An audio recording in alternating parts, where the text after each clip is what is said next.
Good afternoon, everyone. This is Gretchen Wall. There are some instructions on the screen to connect to your audio. If you don't have a little phone icon or a computer screen icon next to your name, I won't be able to unmute you for the question and answer portion of the meeting. And you don't have to join that, but if you would like to ask some questions, you can also use the chat box if you're logged online. We're going to get started, though. This is the Produce Safety Monthly Educators call that we have been hosting for, I think, almost 2 years now, for those of you who haven't joined these meetings before. I just wanted to go over a couple of quick instructions for how we typically run the meetings.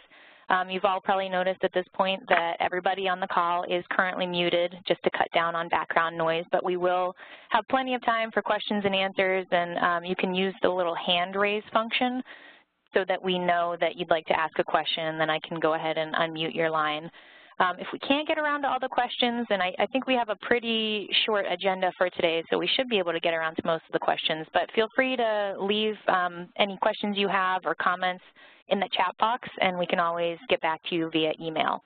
We will be recording this meeting. As you heard, there should have been a little ding that went on. I started the recording, and we'll share both the notes and the meeting recording after the call.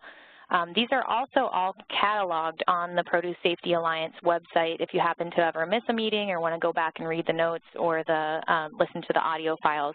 That's all on the Produce Safety Alliance website at producesafetyalliance.cornell.edu. So with that, I think I'm going to turn it over to Betsy to kick off the meeting this afternoon. Great. Thanks, Gretchen. Thanks to all of you for joining us. We know your time is valuable.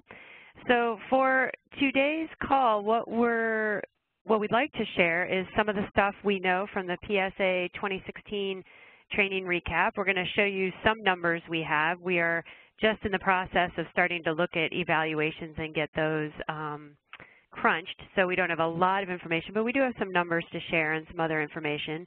We want to tell you kind of what you can expect for us coming up in 2017, at least early 2017.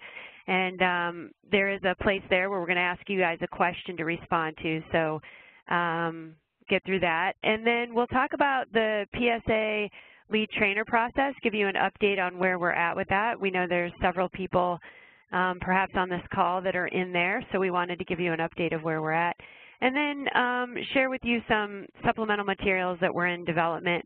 I kind of did some shuffling, so these will all come up on the call, maybe just not in this order. All right, so PSA Train-the-Trainer Courses, just to give you a little overview of what we've been up on. This talks about regional courses from 2014 to 2016, but mostly what you're seeing here is September of 2016 till now. So with the exception of the pilots we did in Kalamazoo and Harrisburg. You can see from this distribution, we have broken this information out, I really should say Gretchen since she did a bunch of the number crunching, but into the regional centers as they've been outlined for those regional center grants. So one of the things we put a focus on when we were trying to set up our trainings was to look at these regional centers and to make sure that we were providing trainings to the regional centers in a somewhat equitable manner so that people all over the country had access to training. So if you look at these numbers, we've done 4 in the Northeast, 5 in the South, 4 in the North Central region, and 6 out in the Western region, adding up to a total of 19 courses with roughly 632 participants. And below you can see what those trainings looked like in terms of distribution over the months. And again, mostly focusing on that September, October, and November. We do have additional trainings already on this calendar for December, January, and February with more to come, but I will talk about that in the next few slides. So I think we're doing pretty good in the sense of charging off in September and trying to keep them balanced across the regions. When we look at grower training courses, I want to stress that these grower training courses are not just courses that the PSA has offered, but that have been offered by collaborators once they've gone through the Train-the-Trainer and have a lead trainer. So this is not just stuff out of the PSA. I want to make that clear. But you can see that a lot of trainings, again, scattered over the regional areas. The South, mostly led by Michelle Danilick and the folks at Florida, have really been having a lot of trainings in November, of course, and that made their number a little higher. But we are seeing a good distribution. Again, keeping in mind that the first implementation dates for FSMA are January of 2018. So we've got growers getting trained, I think, well ahead of the requirement phase, and I anticipate that we'll see a lot more of that once we get the lead trainer process fully off the ground and we get more lead trainers out there.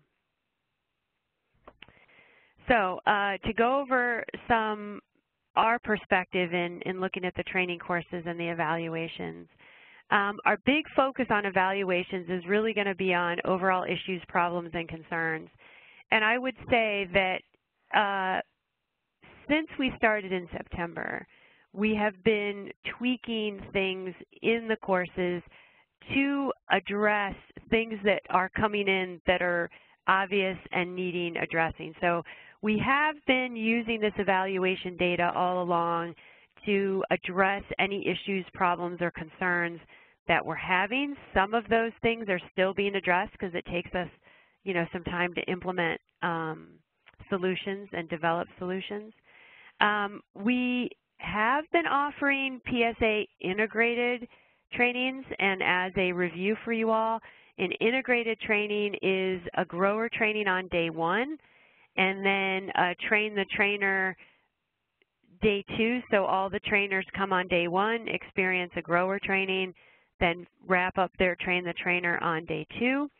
We did this because some areas didn't feel like they had enough trainers, and they felt like they had growers and trainers in an area, so they wanted to do it combined. We also got a request from some trainers to see what it looks like to have a grower training delivered in one day.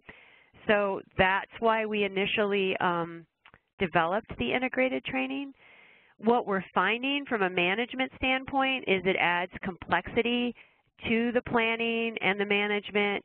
We've had some integrated trainings that were on the books that we couldn't get enough growers to come to, so then it kind of doesn't make any sense to do it that way.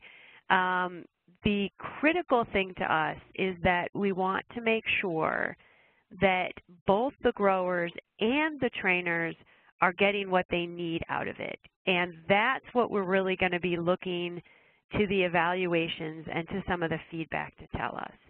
Is it good for the growers? Are they getting what they need?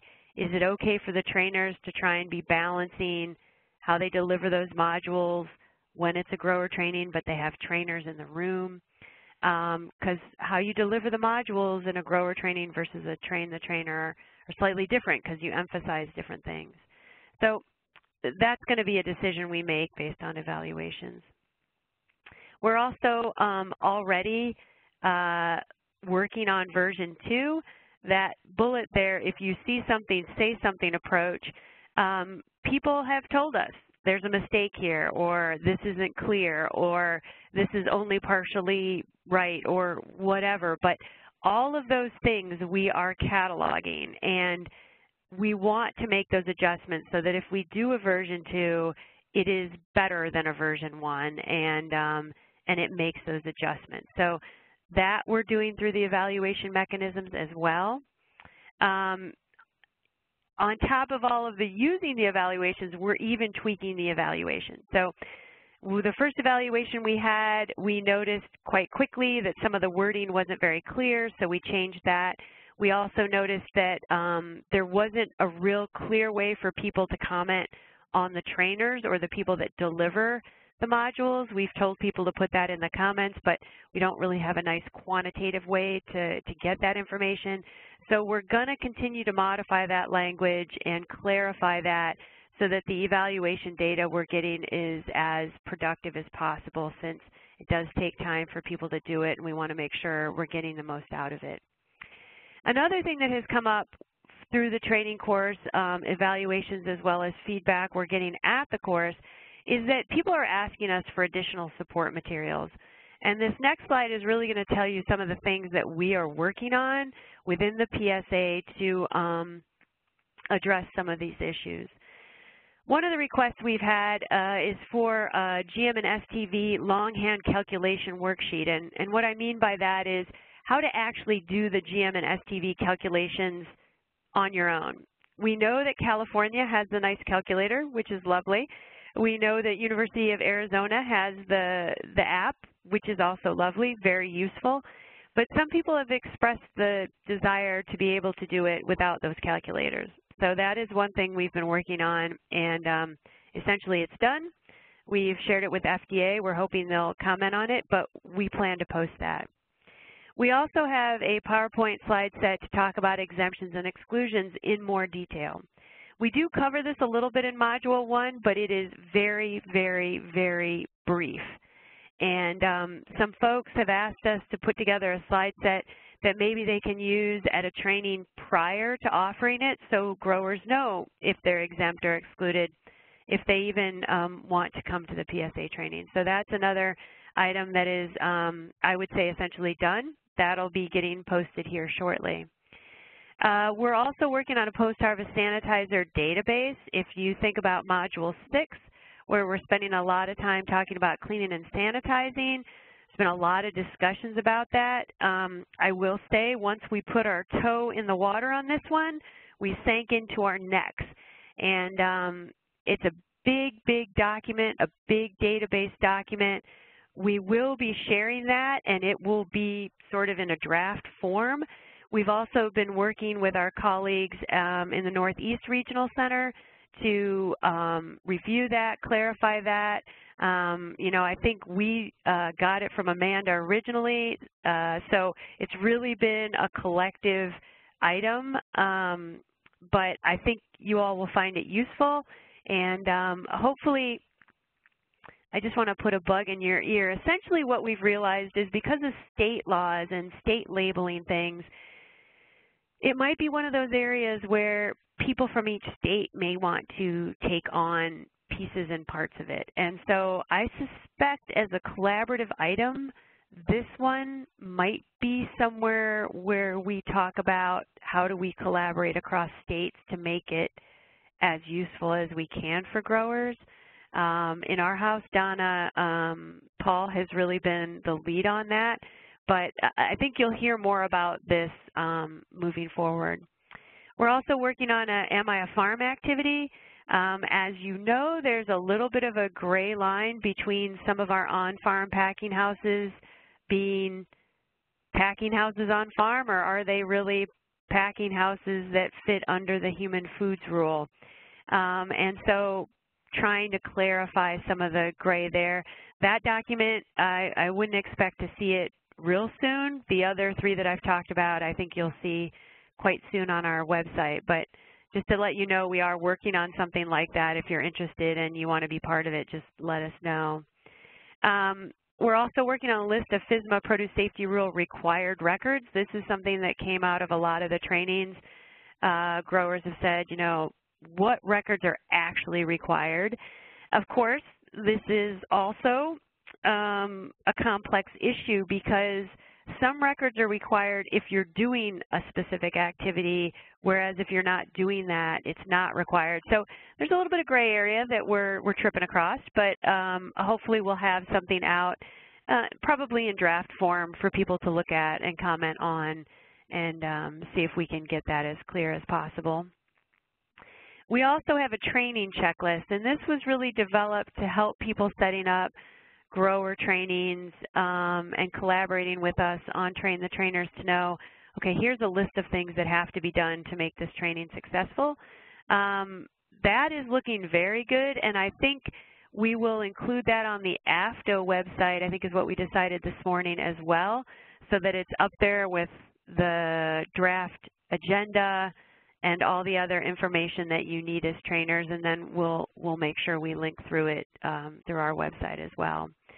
So right now we're thinking about putting all of these products on the Produce Safety Alliance website under the Resources tab, and just wanted to give you a heads up that those are some of the things that we've worked out based on comments and feedback and evaluation that we've seen. I'm going to stop here for just a second and see if there's any questions about any of these things before I move on to the next slide. Betsy, I just wanted to share that Laura Strawn actually chat messaged me and said that the Southern Center is also working on an exemptions guide, which covers, are you a farm, you know, where do you fall on the exemptions, and has been drafted through a number of organizations. So I think that's a resource that you can also anticipate coming out soon. Oh, that's good. I think also we should then put on our list, I'm going to ask somebody to write that down so it gets on our list on the team, and we can double back with them and make sure that we're, make sure we're not overlapping, or at least make sure if we are overlapping that we look like we're saying the same thing.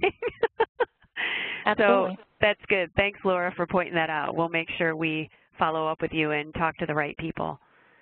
Yeah, I just unmuted you, Chris. Go ahead. Oh, howdy. Hey. Just wanted to thank you all for this reflection and evaluation, even this early in the game. Doing a great job. It's good to see this. Thanks. Thanks. He's probably just saying that so he can yell at us later. Yeah, I've got a favor to ask. Yeah, exactly. Okay. Anything else? All right. If you do have more questions, just let me know and I will. I'll do it. All right. So somebody's knocking at my door, but I'm not going to open that up. All right. So I also wanted to share some feedback that we've received. And again, we're just getting into, I'm going to call out Gretchen a little bit here. She sent me sort of an email saying, we don't have it all together for today, which is okay because we've got all these evaluations coming in and we're dealing with some new software. But there are some themes that we're hearing and seeing throughout. And I wanted to share these because some of them are, I think, good, and some of them certainly highlight challenges and critiques. And so I do want to go over them and tell you that, you know, these are the kind of things that are on our radar that we're trying to pay attention to. We've gotten a lot of feedback about the manuals being extremely useful and well-designed. The print quality is good. People really like having the regulatory information in the notes and all of the other materials that are in the manual. So that's good. We have had a lot of discussion about, you know, can we print the manuals ourselves? We're actually having a meeting this month to try and work through some of that. There are a lot of challenges to doing that, so we are working on that, and hopefully we'll be able to share sort of more information about the thinking on that in short order. Attendees have appreciated the attention that people have put towards navigating Food Safety Modernization Act requirements versus good agricultural practices. I will say this is a good and a bad. Some people are, you know, have been quite critical that the curriculum contains both FSMA requirements and gaps. We're very cognizant of that. But I think in terms of training and outreach, people have been really trying to do a good job of saying, you know, these are the requirements. These are the things that are good agricultural practices. As you know, we use should and must a lot. And sometimes what you must do, there's a lot of flexibility in getting there, and that is where the shoulds come in. So you should do a couple of things to get to this must. So I think there's a fair bit of emphasis being put on that. We do get the frustration that there is a lack of guidance from FDA. We hear you on that. We also hear the frustration about the lack of responses to TAN questions. As you all are hopefully aware, there was just a publication that came out, I believe, last week looking at FDA's responses to TAN questions and outlining how that's been happening. So we're with you, we hear you, we're in the same boat, but I did want to mention that because we certainly do hear that. We get a lot of comments about the materials being very content-rich, and what I mean by that is the 7 modules take a long time. It's a very full day. And many trainers have suggested they will offer the grower training over 2 days. As you all know, we made it fit into 1 day because when we did the grower focus groups, when we did the working committees, people really wanted this information to be available in a day if we could make it work that way. So we did make it work that way, but we also are very cognizant of the fact that it's somewhat like drinking out of a fire hose. So the good news is that you all can certainly deliver this in multiple days. You can certainly add in more activities, and I think we're going to see a lot of people going that way, and that's good. It's good that people are having that thought about what is going to be best for their participants. We've had a lot of people interested in becoming lead trainers. The process is underway. We do have the first group. I will show you some information about that coming up. The process has taken longer than expected. Developing the rubric was challenging. Coming up with ways to evaluate the 4 competency areas was challenging. The midstream change to an application process away from an interview process certainly, again, was challenging from our perspective. I think the thing we're focused on is making sure the process is fair and making sure that it's objective, and so that's really what we've been focusing on. And when we move to this recap of the PSA trainer process, as you know, you have to attend the Train-the-Trainer, which is a 2-day course. Then you have to fill out the supplemental application. We've had a lot of discussion about the cost of that. It seems expensive, but each application has at least 3 reviewers, and then we have to pay for the AFTA certificate. And so essentially this is us breaking even. There's 4 short answer questions related to those 4 competency areas that I mentioned, and we're, again, trying to use that standardized rubric. In order to host courses solo or to be the lead, you have to have a lead trainer there all day long. And so it's critically important to us that we get lead trainers out the door, because that's what's going to allow us to make sure grower trainings are available throughout the nation. So we recognize the importance, and I have to tell you, it is a priority in our group. What we are seeing is there's a first group of applicants. It says there's 63 in the queue. It's actually more like 56 because you have to pay in order to be officially in the queue. From the first group that is going through, we have noticed that there are some areas where we should clarify that the question is specifically asking you about your competency in understanding the FSMA regulation. And we should, be very clear the questions, which 4 competency areas or which competency area that question is addressing. So some of that stuff we're in the process of clarifying.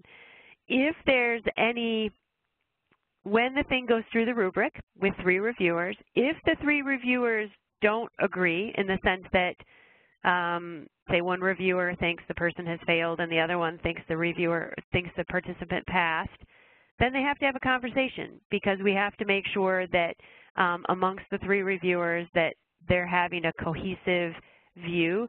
That's essentially our check and balance to make sure that everybody is sort of reading and seeing the same thing. We're also in the process of sharing information with FDA and USDA to keep this process as transparent as possible, to let them know kind of what we're seeing with responses from participants. We have noticed that perhaps people aren't taking the questions as seriously as they perhaps should. We'd encourage people to spend time writing thorough responses, and again, we're trying to clarify things where we can to try and encourage people to really focus on what the question is and answer the question. I'd also say you need to make sure your responses reflect what's in the final FSMA produce safety rule, not in the draft, not in the supplement, but in what actually came out as the final FSMA rule. So those are some things we're learning from this review process. Is there any questions about that? I'll stop here just to see if anybody's got any questions. I saw that Trevor had a question, so Trevor, I unmuted you. Well, it wasn't a question. It was more of a note but I'll state it rather than having you guys share it with the attendees here. But I really think it's worth noting that at least during our train-the-trainer sessions, it's clear that there's some identified serious areas of concern in depth of trainer knowledge about specific topics and really does justify a careful review of lead trainers. Yeah, I think that is true. I think to take a step back, the reason we ended up in this position was years ago when we first started the discussion of the train-the-trainer and the lead trainer, there was a significant concern. There were two concerns that I always call the two sides of the coin. One was that we have enough trainers nationally to make sure growers have access to trainers, and I do think that's critically important. But the other side of it was that you got to have access to a trainer that is competent and can point you in the right direction. And so I agree with you, Trevor. I think it is important that people have that baseline. That's where those competencies came from.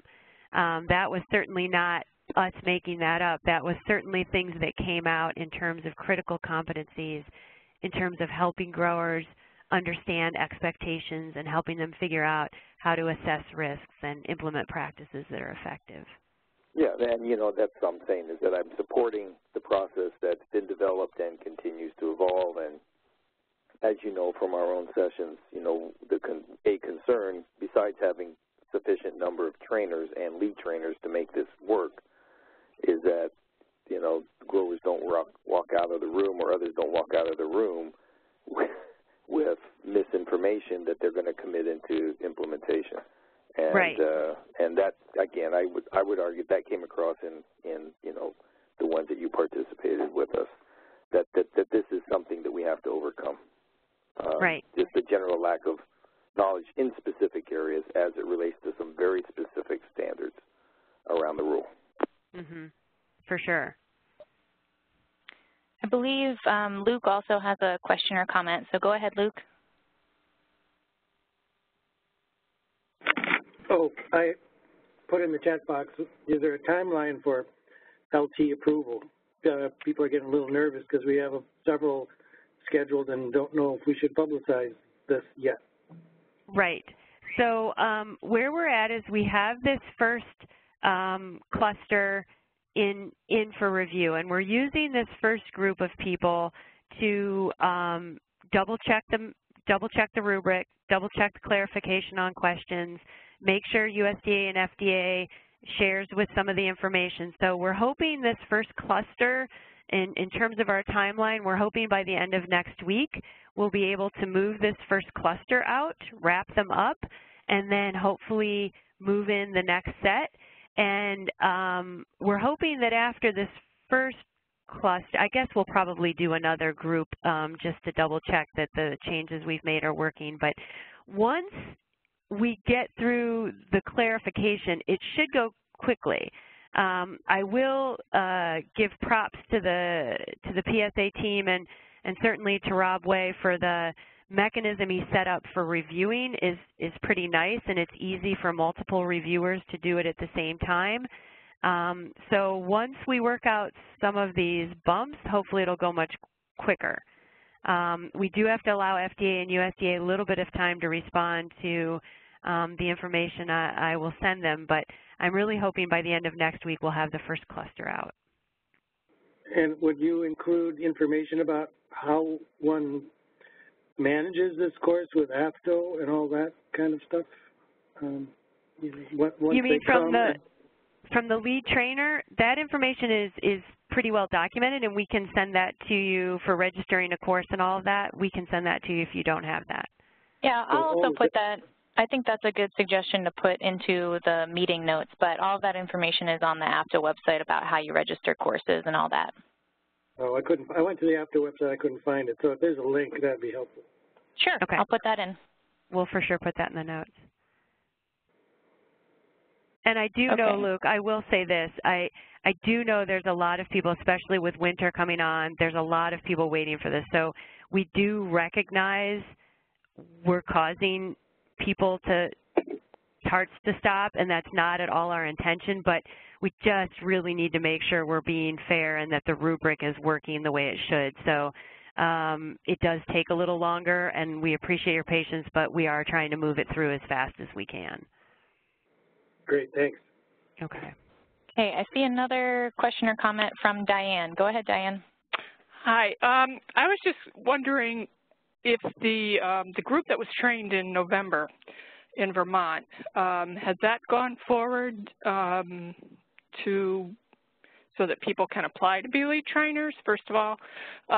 Second of all, if we can't get this done, I mean, I had planned to do one in first week in February.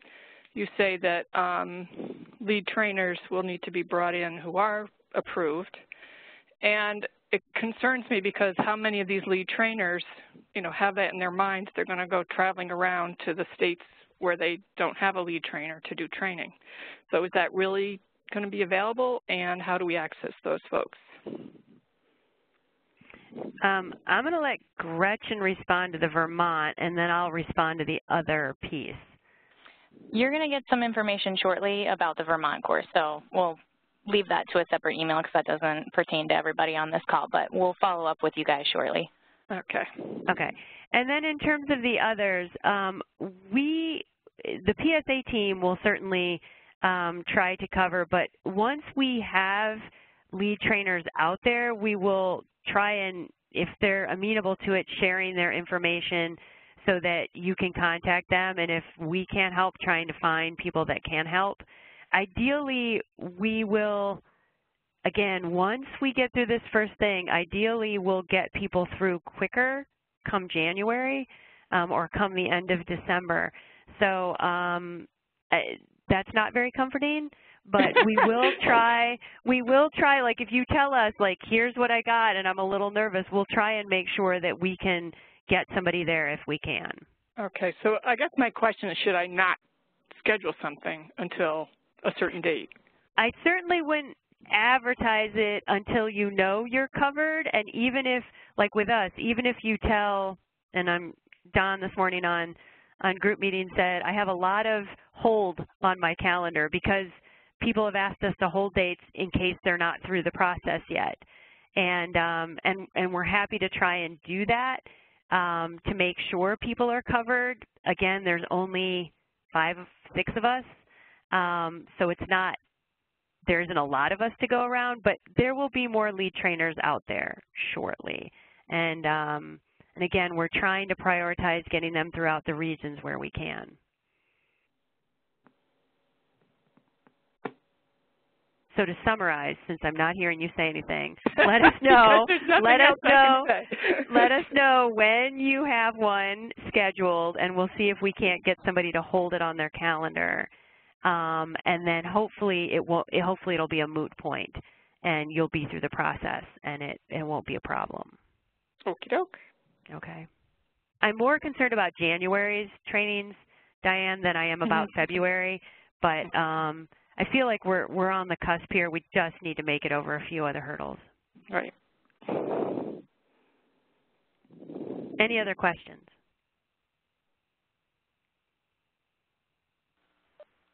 That's all I got. Okay.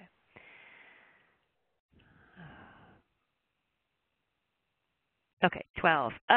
So the curriculum materials and costs, I think really our point of putting this in here is just to give you guys the reminder about what the materials cost. As you know, through a survey of this group, you all decided pretty substantially that you wanted things shrink-wrapped, hole-punched, and tabbed so that it could go into a binder, which puts you all buying the binder. We did oddly have some issues with some 1.5-inch binders.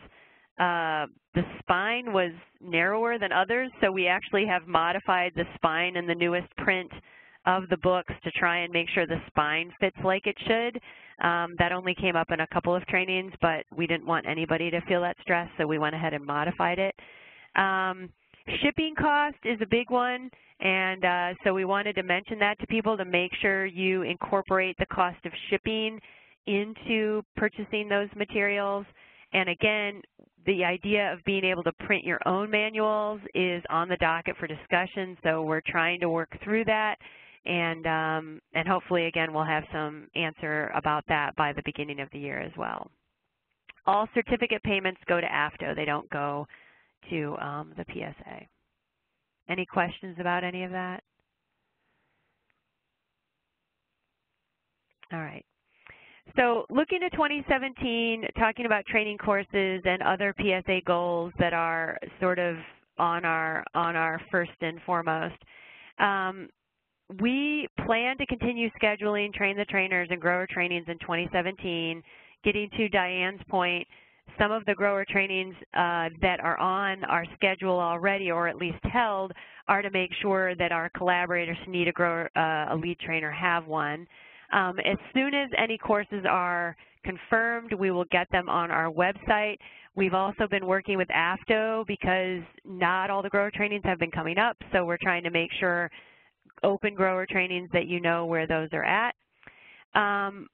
We will continue to focus as the PSA primarily on Train the Trainers and making sure those are available in different regions, working with our collaborators who need grower trainings. But here's my question for you all. With 70 of you on the call right now, do you anticipate that you will need a lot more Train the Trainers?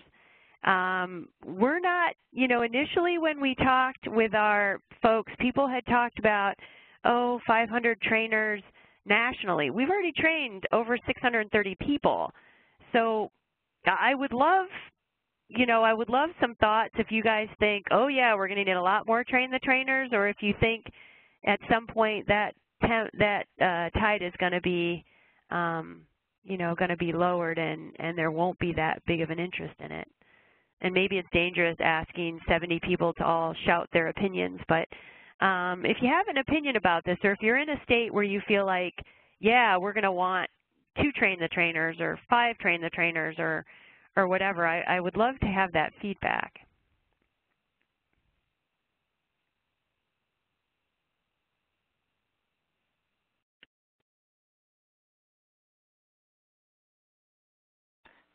Barbara, you had a question or comment? I just said we're still hiring some staff for FSMA. We're staffing us up, so we've got probably 2 people that'll need training. Okay, so that's an excellent point. The issue of people that are now hiring people, and so those people are going to be trained. That's a great point. That's a great point. Michelle Danilick? Oh, I just put a comment in, like Trevor and Luke, but I guess I can say it out loud too. Okay. In the next year, the FSPCA model is switching to just 4 Train the Trainers annually, 1 in each region. And so I think when you sort of maybe trickle down from this initial rush of Train the Trainers, you might want to look at a model like that with sort of 4 sites annually, well-defined in advance, that people could travel to you. That's great. Yeah, and that's the thing we're kind of thinking about, but we also, part of my question is, that sort of sounds like a good idea for us, but I want to make sure it works for the other people on the phone if they're sitting there thinking, wait, I have 3 Train the Trainers planned in my state.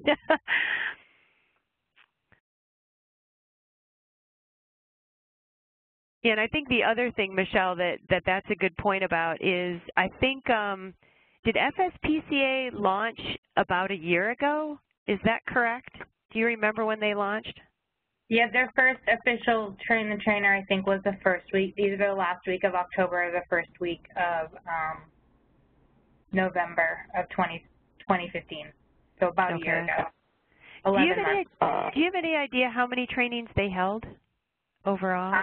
I could probably find those numbers for you. I don't have them in front of me. Okay. Don't look. If you don't know off the top of your head, it's fine. I can actually go look. I know they put it out sometimes. Okay. There were a couple other comments that I got.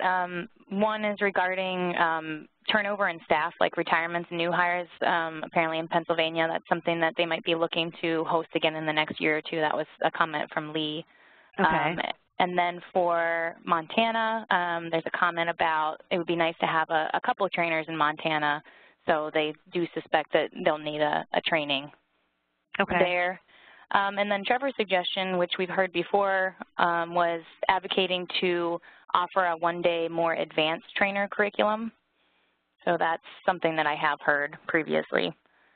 Yeah, and I think the thing about that starts to play in if we start to find that we're not having enough lead trainers. I absolutely think, you know, Gretchen, I think you and I and Kristen, when we were talking about this morning, there was that discussion about, do we need to put more in if people really are having a hard time with the information? Yeah. So I think that's an excellent point that we should absolutely talk about more.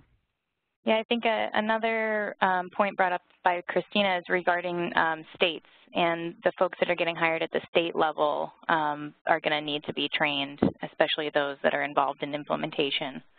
Right, right, absolutely. And I think it was Barbara that started us off on this road. There are a lot of states hiring right now, and a lot of other, I know there's some academic positions that are also being hired. So, yep, that's all reasonable. But nobody has said, you know, my state's planning to do 5 train the trainers next year, so I think we're good. I think we'll keep going down the road we're going down. All right.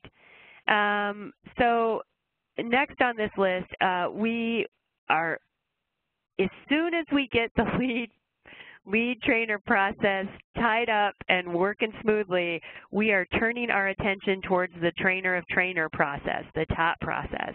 And we have something sketched out, but honestly, we have not put our focus towards it because our focus has been on getting out there and training people and then dealing with the lead trainer process. But the top process is a high priority for us once the lead trainer process is working smoothly. So just to let you guys know, I would hope to see something about that in January. We're starting to get some requests for international outreach. We are not typically tasked with doing international stuff, but we will collaborate with, certainly GISAN is in our cooperative agreement, so we will definitely collaborate with them. And there's been some other organizations that we've talked to. In that vein, I suspect there are a lot of international trainings that are going to go on from trainers that have already attended our Train the Trainers, because we've had a lot of international participation in the Train the Trainer courses. Just to let everyone know, there is a Spanish translation of the curriculum that should be done probably in February, and that one will be available. So we're also working on what we're going to do about other languages besides Spanish, but I did want to put that out there. If you're thinking you need a language other than Spanish, you might want to give us a heads up so we can start thinking about how we're going to cope with that. But just so you all know, Spanish is in the books and being done currently. And then we'll continue to develop additional educational materials as they're requested and needed. I do want to highlight, as Laura pointed out, the regional centers have been doing work as well. So it's on us to try and make sure we're collaborating and not reinventing the wheel, because I don't want to spend effort if somebody else has already spent effort on it. So I think it's a little bit of coordination. I've been pretty excited about some of the collaboration I've seen from the regional centers. So good job for our regional center people. I know Michelle's on the phone, and I've heard from Chris. I don't know if there's the North Central or the West are on the phone, but really appreciate the collaboration we've seen out of the regional centers, and hopefully we can spend all of our time, effort, and money wisely to the biggest benefit to our growers as possible. Is there anything else about any of this before I move to the next slide?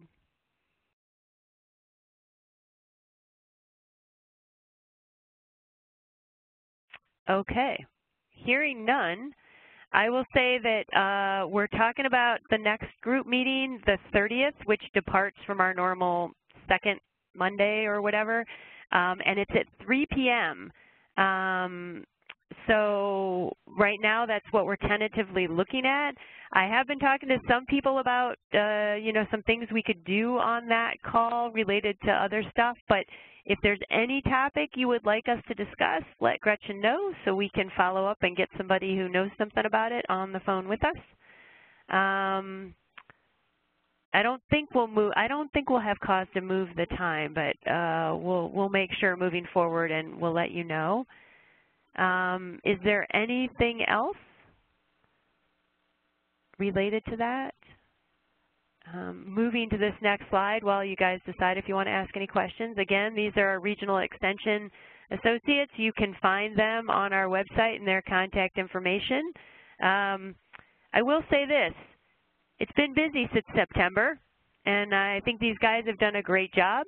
I think they've done a marvelous job of dealing with scheduling things, trying to get training to be equitable. Really happy to see the distribution when we crunch the numbers and see the regional representation look pretty good. Hopefully your interactions with them have been good as well. If you're having any issues, let me know, but I expect that they're all top-notch professional, and at least that's what we're seeing in the office here. And with that, here's the contact information for everybody. I said it was on the website, but it's here too, and it will go in the notes. I will now pause and see if Gretchen or anybody else has anything to add before we wrap it up for the end of the day. There were a few following comments in the chat box, but I think I'll put those in the notes, just state-specific things that I can share with the team. Okay. Nothing that needs dealt with on the call? I don't believe so. Okay.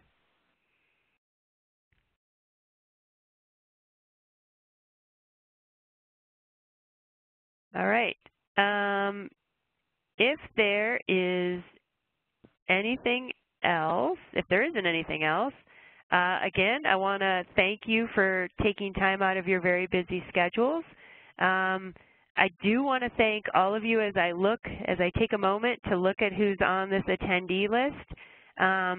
See a lot of names here of people that have been collaborating with us and getting these trainings off the ground throughout the country.